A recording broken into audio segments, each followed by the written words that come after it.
Cette partie du cours va être axée sur le pilotage des éléments de vol, à savoir l'altitude et la vitesse, chaque élément faisant l'objet d'un cours particulier. Vous n'avez qu'à cliquer sur l'instrument pour lancer le cours.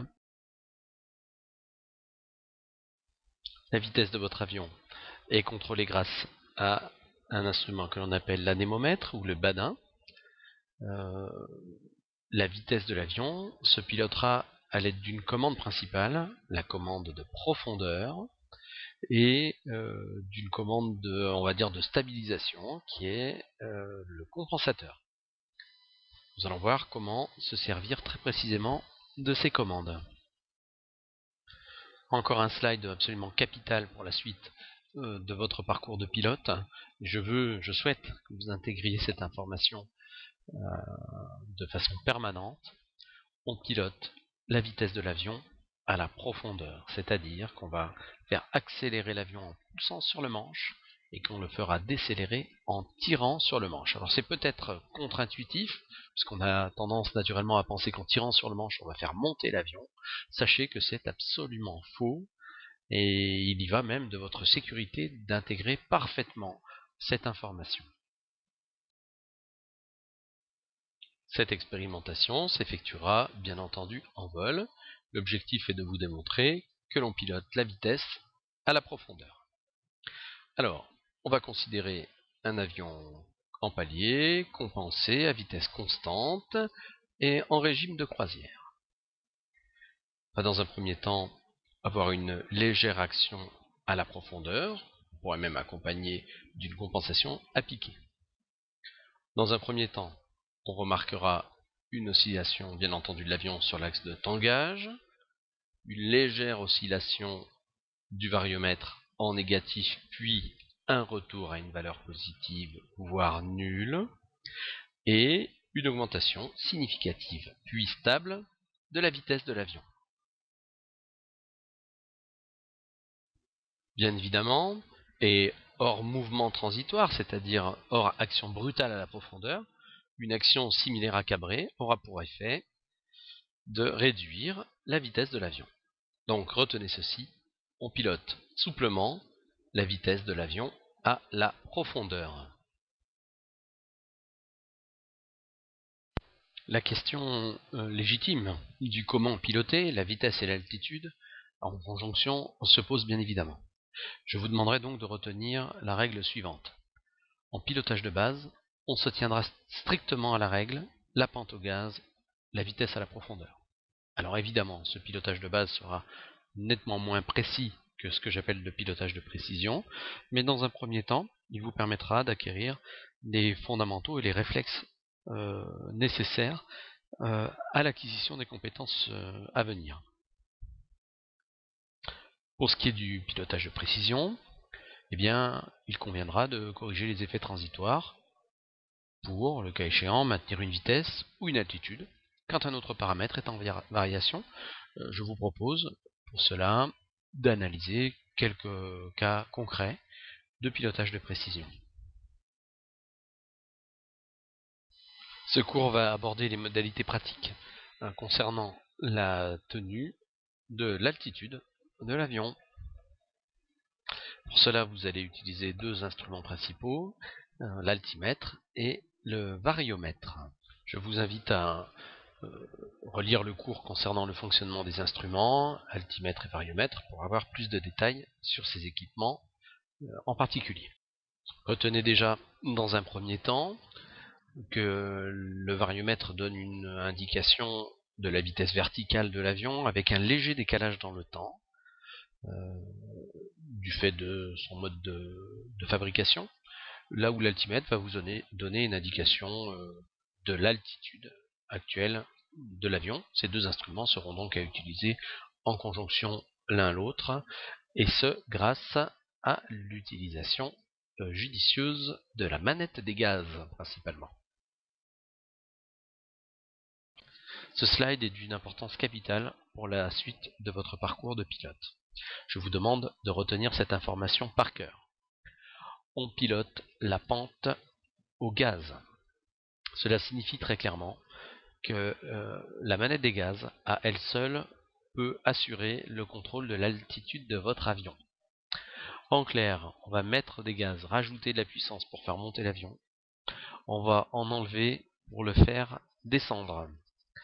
Un cas particulier, cela dit, le cas du roulage, le cas où l'avion est au sol, auquel cas, pour le faire accélérer, on va mettre des gaz et pour le faire ralentir, on va réduire les gaz, mais au moment où l'avion est au sol, les équations de mécanique du vol ne s'appliquent pas à notre aéronef. Cette expérimentation sera effectuée en vol pour vous démontrer la validité du concept, la pente se pilote au gaz. Donc on considère les éléments suivants: un avion en palier, à vitesse constante et compensé. On va augmenter les gaz très progressivement jusqu'au plein gaz. On va constater sur cet avion les faits suivants. Dans un premier temps, une légère oscillation de l'appareil sur l'axe de profondeur. Puis une indication du variomètre en montée, oscillante, puis stable.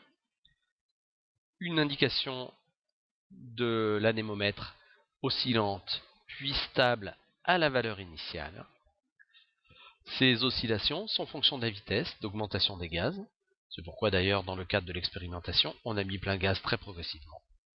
Elles constituent ces oscillations sur la pente et la vitesse de l'avion, ce que l'on appellera des effets transitoires. Quand l'avion retournera à sa position d'équilibre, on constatera une trajectoire stabilisée en montée et une vitesse identique à la vitesse initiale de palier. Notez que si nous avions réduit les gaz, les effets auraient été exactement les mêmes, à ceci près que le vario aurait été négatif et non positif, bien entendu.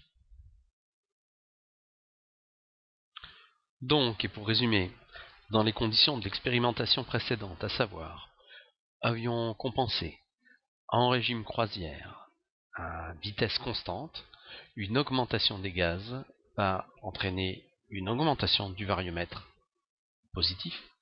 Une diminution des gaz va entraîner une diminution du variomètre si, bien entendu, aucune action n'est effectuée à la profondeur.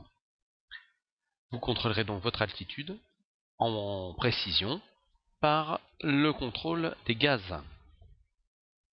Nous verrons bien entendu que le pilotage opérationnel est un tout petit peu plus complexe au sens où vitesse horizontale et vitesse verticale sont deux variables intimement liées et que pour éviter des effets transitoires trop importants, il va être indispensable de conjuguer les actions gaz et profondeur. Mais ceci fera l'objet d'un autre cours.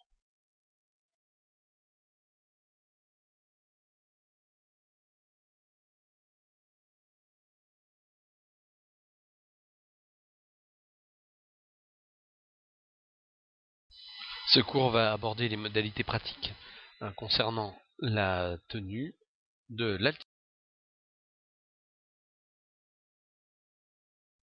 Vous allez voir ici la procédure à appliquer pour augmenter la vitesse de l'avion tout en gardant l'altitude constante. Alors cette augmentation de vitesse pourra se faire très rapidement, auquel cas on agira avec une dynamique forte sur les commandes, ou plus lentement, auquel cas on agira de façon mesurée sur les commandes.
Vous allez voir ici la procédure à suivre pour diminuer la vitesse de l'avion tout en gardant une altitude constante, et ce, dans une logique tout à fait similaire à la procédure concernant l'augmentation de la vitesse.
Nous allons voir ici la procédure consistant à mettre un avion en montée à vitesse constante.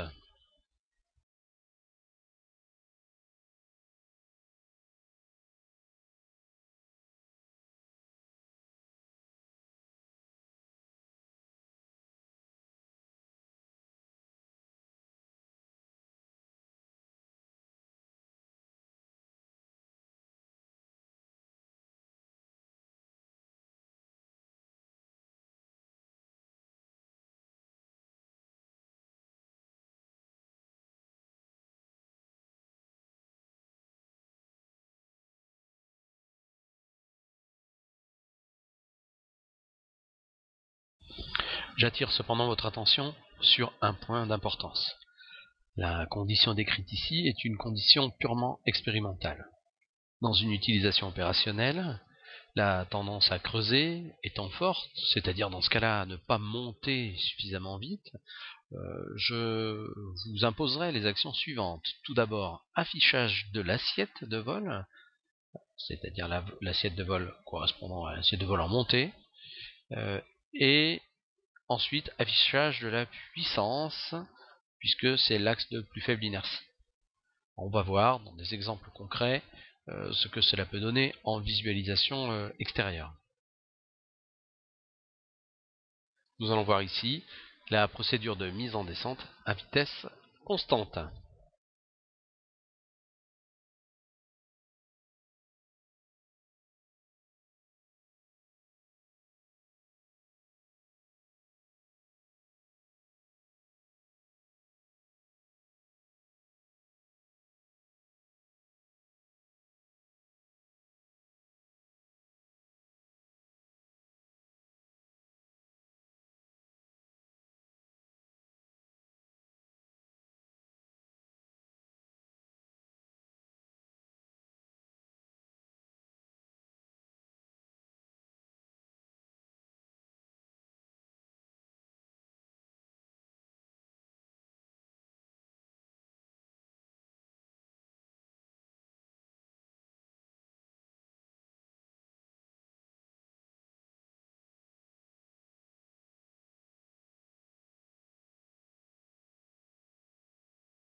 Nous allons voir ici la procédure de mise en palier à vitesse constante.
Nous venons de voir les procédures consistant à accélérer, décélérer, mettre en montée, mettre en descente et remettre un avion en palier, dans une logique d'harmonie des procédures et également dans une logique de respect des axes d'inertie.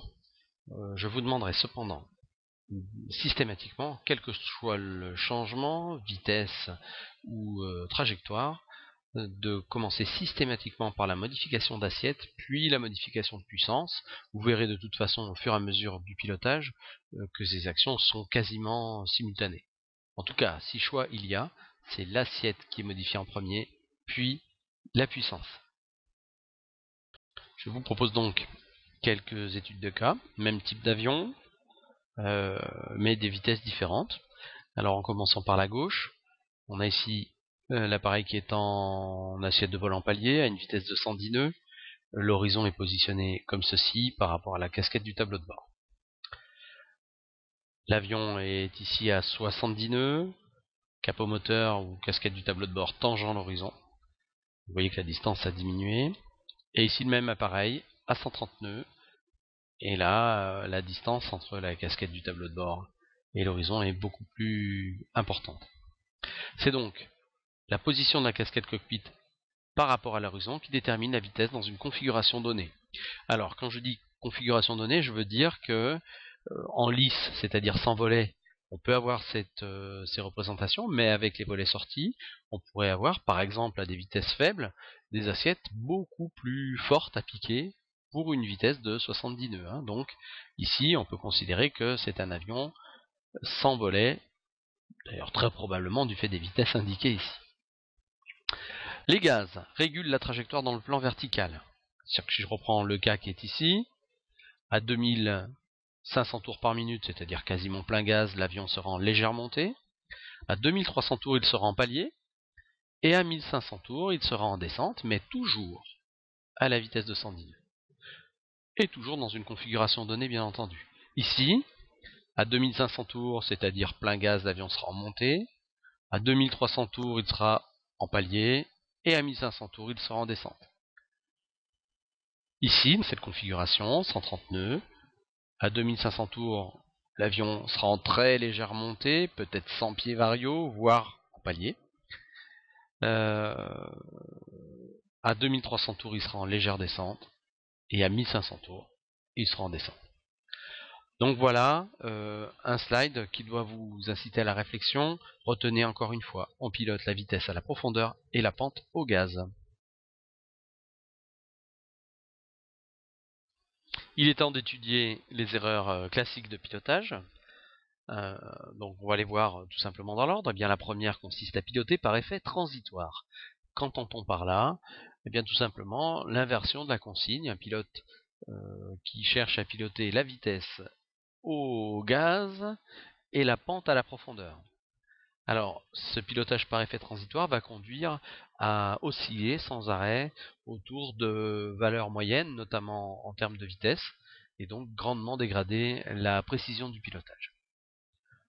Deuxième type d'erreur, le non-maintien du cap pendant les changements de vitesse ou d'altitude.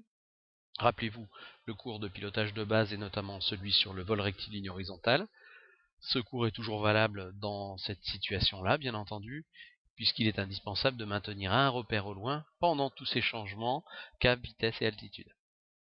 Enfin, vitesse et altitude principalement. Enfin, troisième erreur, pilotage aux instruments, hors repère verrière. Alors ce pilotage, bien entendu, conduit à, de la même façon, une oscillation permanente, puisque c'est en regardant à l'extérieur qu'on va avoir le pilotage le plus précis dans des situations de pilotage à vue qui sont les nôtres. Enfin, dernière erreur, pas de compensation. Donc la compensation est vraiment, le compensateur est vraiment un instrument là pour vous faciliter le pilotage et notamment pour régler le neutre du manche. Et quelque part, si on raisonne jusqu'au bout, on pourrait graduer le compensateur en vitesse, donc à une compensation, une position du compensateur dans une configuration donnée correspond une vitesse avion. Ceci termine le cours sur le contrôle de l'altitude et de la vitesse. Il est bien évident que vous n'apprendrez pas à piloter ici devant votre ordinateur. Vivement vos prochaines leçons de vol, que vous puissiez expérimenter au concret les éléments que nous venons d'évoquer. Bon pilotage!